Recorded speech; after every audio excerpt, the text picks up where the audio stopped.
Hey guys, it's Kevin from Lean Iron. I wanted to talk about a concept that is more of a philosophical concept of training, and it's especially pertinent to kettlebell training. The concept is called infinite intensity, and I originally got this concept from Ross Enamate, I believe is how you pronounce his name, Enamate, who is a boxing coach out of the East Coast, and there's some phenomenal literature out there on the training process.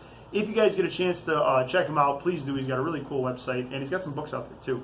Now, when he talks about infinite intensity, the way that he describes it is if you told somebody they had to do a mile-long run, right?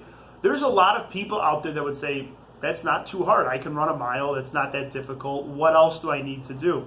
Now, the thing that's so interesting about infinite intensity is that that mile-long run can be as difficult or as easy as you make it. So if I go for a mile-long run and I run at a very slow jog and I'm barely really pushing myself at all, it may take me, 10, 12 minutes to run a mile, and it's pretty easy. It wasn't too terrible conditioning-wise, right? However, if you're really trying to push yourself and see how hard you can run that mile, it could be extremely difficult. I think the record for running the mile is like under 4 minutes or something like that. It's something crazy.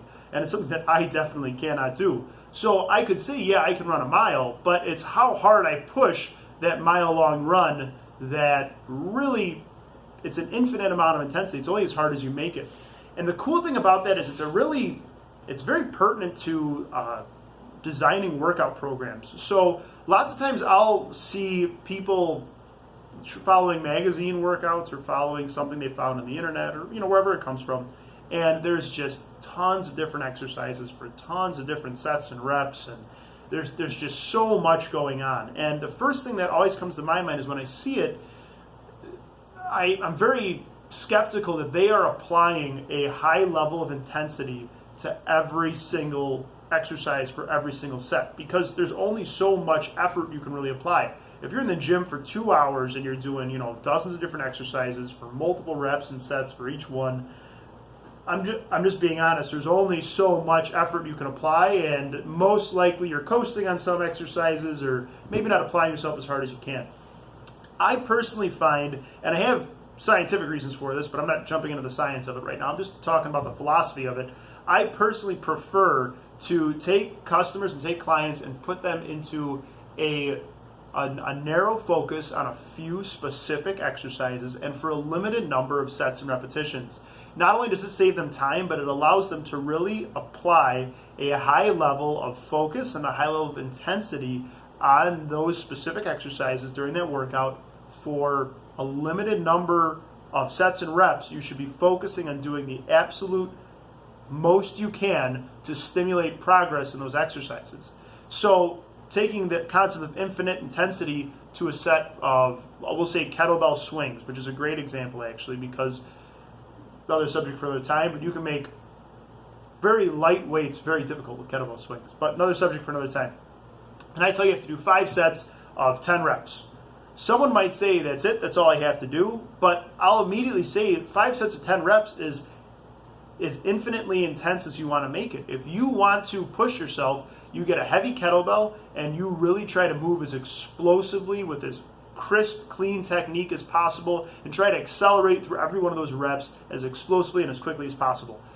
If you coast and you take a relatively light kettlebell and you just kind of, meander your way through 5 sets of 10 reps and you say, well, I don't feel like I worked myself out enough, I agree with you. I definitely understand that you don't feel like you've pushed your body enough.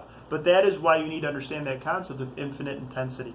And you can use this for absolutely any exercise for any real number of sets and reps. If you have a workout that only has 3 exercises in it, and it's only got a handful of sets and reps to it, I think it's really important that instead of trying to just keep adding more stuff, see how hard you can push your body with those specific limited number of sets, reps, and exercises. There are professional athletes in high levels of competition that train with an extremely limited menu of exercises, and they don't do a lot of work during their workouts. They just focus on working very intensely for a very controlled amount of effort. And I personally think that you will find much more long-term progress if you can have that discipline to really focus your efforts during your workouts and to really focus all of your attention on those few exercises that give you the most bang for your buck. That concept, that infinite intensity, is a game changer when it comes to kettlebell training or actually any kind of training. If you're interested in how to apply a limited menu of exercises for a limited number of sets and repetitions for a very high level return, I strongly recommend picking up kettlebell training. If you're in the Roselle area, come by the studio. We love helping people out, getting great results with a limited number of exercises, sets, and reps. If you guys have questions, leave them in the comment section below. I'll talk to you soon.